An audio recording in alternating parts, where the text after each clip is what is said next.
அதிகமாக வருமான வரி கட்டுற டாப் 5 இந்திய பிரபலங்கள் யாருன்னு பார்த்துடலாமா? அதுலயும் 3வது இடத்துல இருக்கவரோட பேரை சொன்னா நீங்க நம்பவே மாட்டீங்க.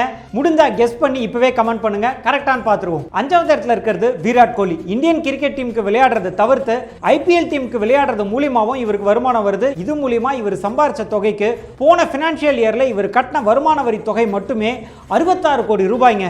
4வது இடத்துல இருக்கிறது ஹிந்தி நடிகர் சல்மான் கான். இவர் படங்கள்லயும் விளம்பர படங்கள்லயும் நடிக்கிறது தவிர்த்து பிக் பாஸ் ஷோலையும் ஹோஸ்டா இருக்காரு.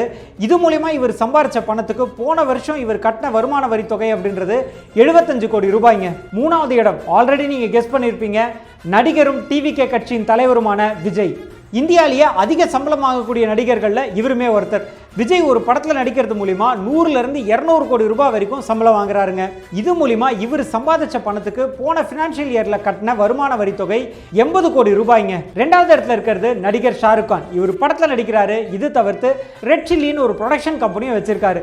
இதுக்கெல்லாம் மேல கொல்கத்தா நைட் ரைடர்ஸோட ஓனரும் இவர் தாங்க. இது மூலியமாலாம் சம்பாதிச்ச பணத்துக்கு போன பினான்சியல் இயர்ல இவர் கட்டின வருமான வரி தொகை 92 கோடி ரூபாய்ங்க. அண்ட் முதல் இடத்துல இருக்கிறது நடிகர் அமிதாப் பச்சன். இவர் பல படங்கள்ல ஹீரோவா நடிச்சிருக்காரு. மிகப்பெரிய ஒரு முன்னணி நடிகர். அது மட்டும் இல்லாம பல பிராண்டுகளை என்டோர்ஸ் பண்ணியிருக்காரு. இதெல்லாம் மூலியமா இவர் சம்பாதிச்ச பணத்துக்கு போன பினான்சியல் இயர்ல இவர் கட்டின வருமான வரி தொகை 120 கோடி ரூபாய்ங்க.